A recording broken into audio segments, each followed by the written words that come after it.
What exactly does it mean to be in between two flowcharts?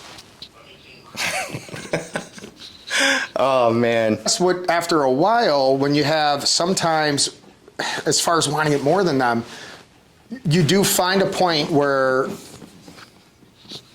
you have to let them fail sometimes. I think you said it earlier, though. It's like that standard and that expectation, and it's so high. And I don't know that there's anything wrong with that. No. There's a healthy way to deliver it, though, and like you just mentioned a little while ago, show them. It's more about showing and Yeah, it's our job as leaders to help them meet that expectation. But if I didn't think they could do it, I probably wouldn't get frustrated. And you want to win more than your team. Well, I guess what are your first indicators that gives you the impression you want to win more than your team? What types of events occur, actions, or words where you get the feeling you want to win more than your team? Want it more than them. Oh, boy. Welcome to the first edition of Between Two FlowCharts, by the way. Sorry, First Class McAvoy, Cody here. Between two flowcharts. So. Oh, man. Yeah. Staff Sergeant Anderson. I think it has to start with, it always comes back to why you wake up in the morning. That's it, right? Because if I want it more, okay, so waking up in the morning and just moving forward in just some sort of forward progression that you're always getting better throughout something, that feeling I have to have in the thing that I do primarily every day. Okay. Right? So, it's pretty simple to say that work is taking up majority of the day. So a lot of our entire life is specifically for that. So I need to have that feeling of getting better. Now, wanting to win more than someone else, I don't, it's kind of it's very difficult to kind of define. Well, and I guess looking at our team structure, looking at any team structure, I should say, in writing, you have a job responsibility, which is the focus on your production on paper. That is your right. Yeah. And that to have that extra care and to look out for especially the newer people on the team, and taking that initiative even without it being as part of your job description. So that's huge. The fact that you do that without even being asked is great. Now, so for looking at a team and looking at other NCOs, other members of the team, and I guess if when you get to the point as well where you're thinking, wow, why do I want them to succeed? It's what appears to be more than them, right? And that can get, is it frustrating is fair? Yeah. And I know where I've ran into situations as well, and even being rated, I guess, on a leadership role.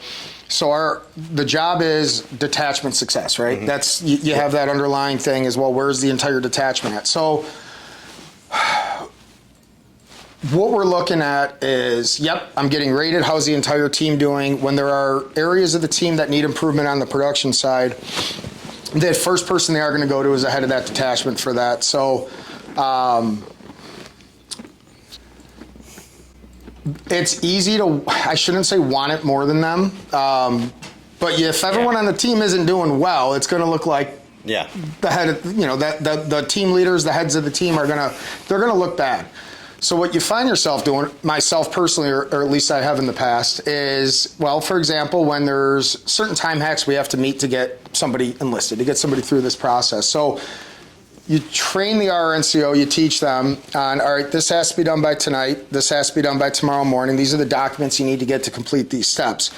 One of the things you find a lot when, especially newer people, and they haven't really gotten the full circle of that sense of urgency and what we need to be successful. So, well, you wake up the next morning and that document wasn't sent that we needed. So now you're calling them, you're following up with them. You're like, hey, well, why didn't we send XYZ? Oh, I'm going to do it later today when we get to the office. And you find yourself scratching your head a little bit. Well, like, hold on, now that should have been sent last night. Mm-hmm. This morning was the actual time hack. Now we just missed that. So, there's been a lot of times and places where I would grab said part of that whatever we were working on and be like, you know what, I'm just going to grab this, I'm going to take this, I'm going to do this. Yes. Because I felt like it's kind of going to look bad on me if... Yeah. Right? Okay. So... I think they can kind of be... Well, go ahead. No, that's... Finish your thought if you wanted to. Well, and I guess after a while, when you have sometimes, as far as wanting it more than them, you do find a point where you have to let them fail sometimes. And it gets to that. Well, they didn't send it. Now that's their person not going to finish this process Friday. Yeah. Where I see it is, okay, yes, we are recruiters. Yes, we have responsibilities and we have time hacks. And it goes back to the applicant care. We'd have to define that for the audience to understand what that means to us. You know, I love that subject. And I'm looking at it from like a core value type thing, right? You know, to be a recruiter, we're short-staffed on recruiters in the Wisconsin RB. So, and we have a very, very small pool that we can pull from in order to be here, right? And those people who are here, we have to kind of identify what they value, what they believe in. Why are they here? Yes, almost, yeah. And, because you and I absolutely value time over everything, right? Because we simply don't get that back. And the faster we do it, the faster we get tasks done, the more we feel, satisfied. A lid is on a jar, and that jar goes on a shelf, and when that shelf is full, it's a nice complete. Yeah. And then we move on to another shelf. Not everybody has that same value towards those things that we have. That's correct. Which is incredibly difficult, and this is why we push things. So our bar of standard is up here, right? And not everybody matches that.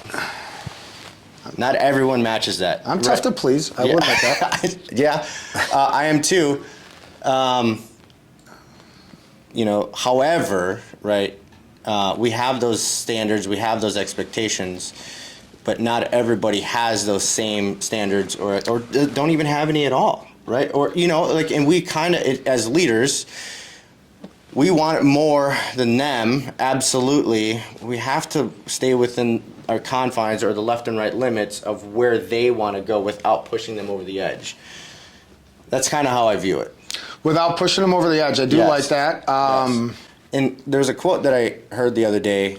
It was, I have high expectations of you, but I'm confident that you can achieve them. It was something along the lines of that. Ooh. Yeah. Right. And that was something that, they said that, I can't remember who it was or what podcast I was listening to, whatever it was.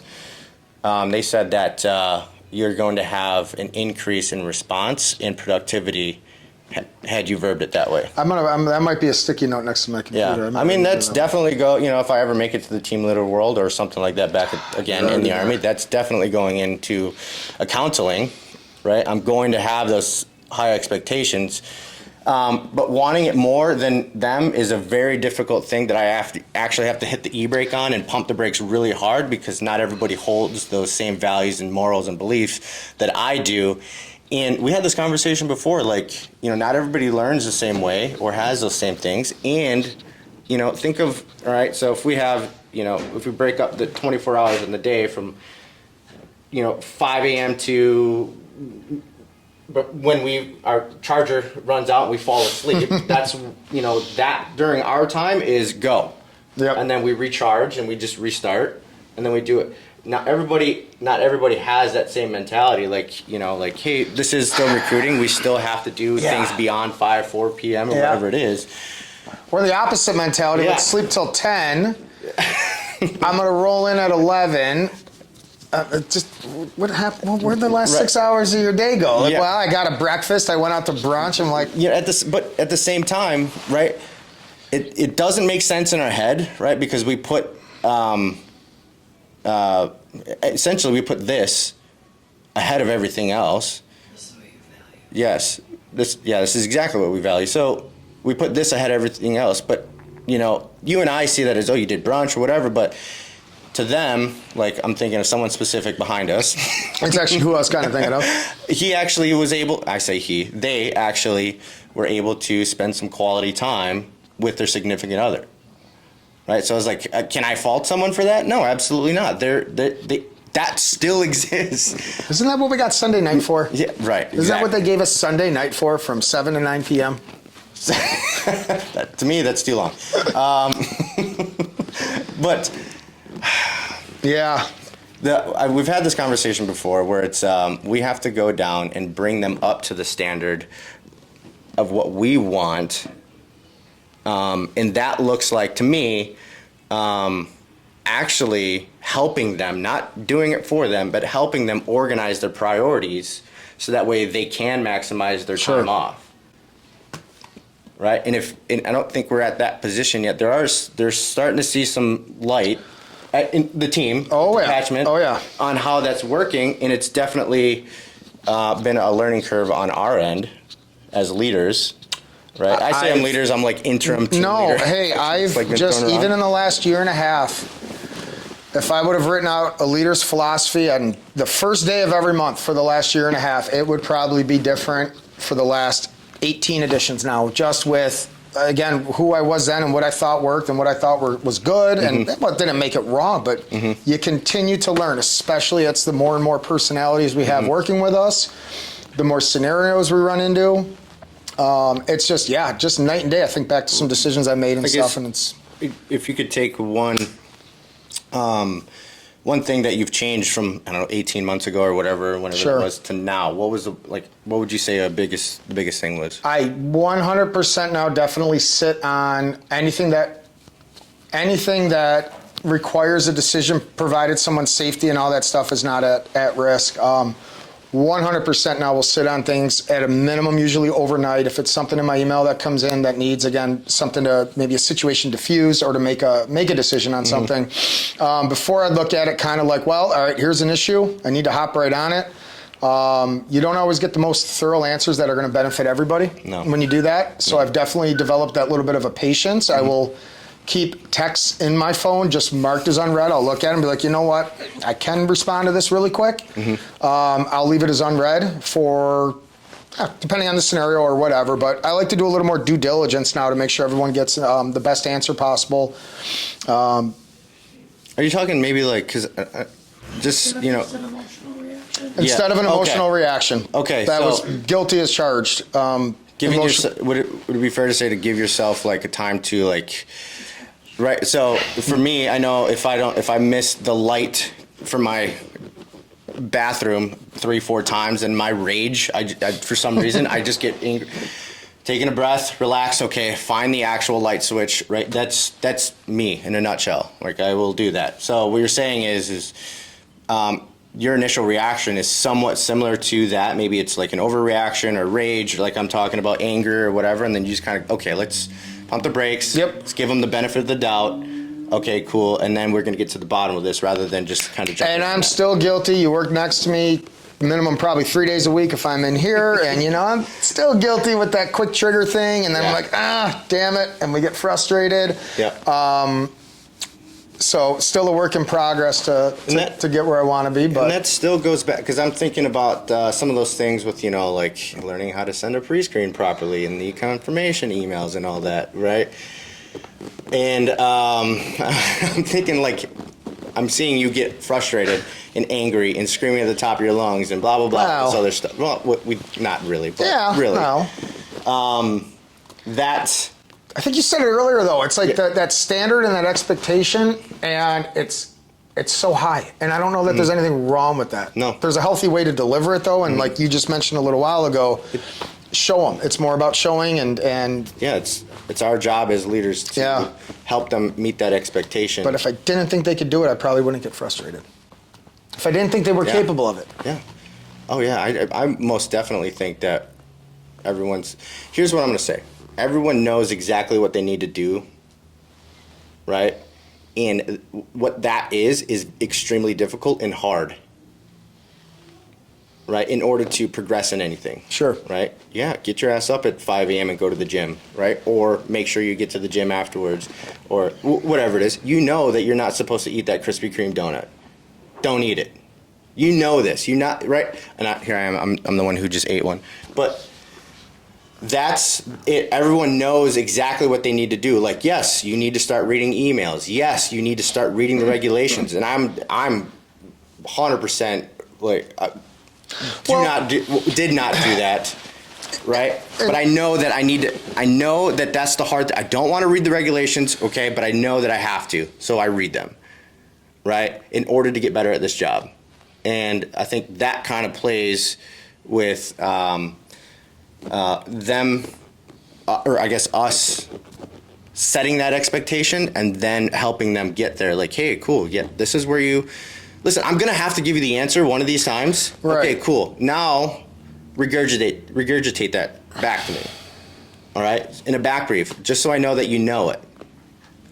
Just so it ingrains in them, right? And the way I teach people is how I learn, which is probably the lowest level of learning, in my opinion, but it helps me get them to understand what I'm trying to say, like get my point across and them understand what I'm trying to say. Right, and I think just compounding that, sometimes we have to repeat it more times than I want to in order for them to learn, right? We have one specific person on our detachment that's kind of like that, right? At the same time, like, I'm okay. Come to me with your questions. I don't want you to go anywhere else. I want you to come to me. It is tough. I'm the first one, and one of my other changes is, again, it's not about wanting to be everybody's friend. However, it's all right. This guy's got a question. This girl's got a question. I know I have the answer. I want to see them be successful. I'm going to give it to them. And then over time, and we realize that, okay, yes, they need to be learning this stuff versus just getting it spoon-fed. Yeah. So, there's been scenarios in recent history where we're going to put this at a pause until you do your due diligence. I'm not feeding up an answer. And then the end goal is to help them learn. We're not doing, in a lot of these scenarios, we're not doing anyone any favors if we are just giving them a quick answer.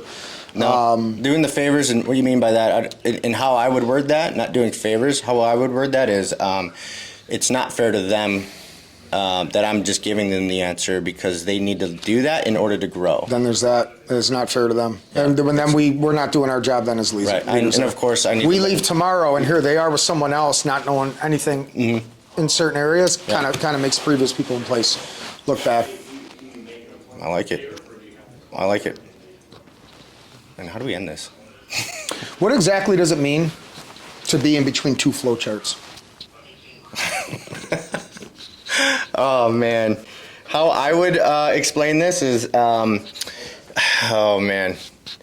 There are so many things that can happen in military recruiting with a specific scenario because I mean, there has been times where there's been two scenarios or situations that have kind of been identical, but they're not. Plan for everything.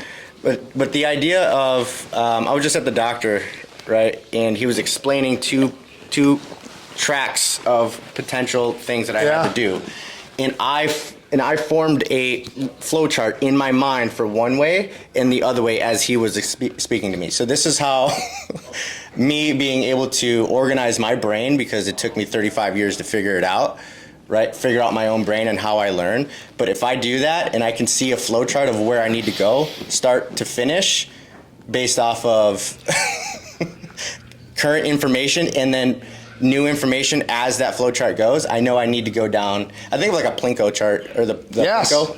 You know what I'm saying? From Price is Right. And it's just going down, okay, cool.